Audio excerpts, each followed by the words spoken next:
माजी महापौर आणि शिवसेना उबाठाच्या नेत्या श्रद्धा जाधव यांना अखेर उमेदवारी मिळाली आहे।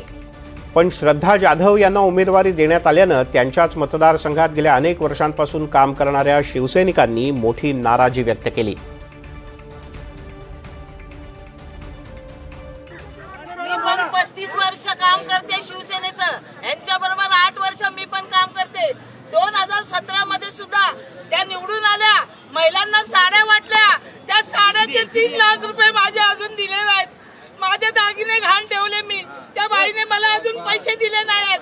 फक्त काय यांना काही सीटा घ्यायच्या आणि मोठं मिळवायचं, गरीब माणसाचे पैसे द्यायला काय होतात। मी रस्त्यावर बसून वडापाव विकते, माझे पैसे अडकलेत पण मी विचारलं नाही। आज त्याच माणसाला घेऊन इथे आली आणि सीट मागून घेते, म्हणजे आजारी माणसाच्या जीवावर तुम्ही तिकडे कमवता। काम करणाऱ्या माणसाचं काय करायचं त्या माणसाने?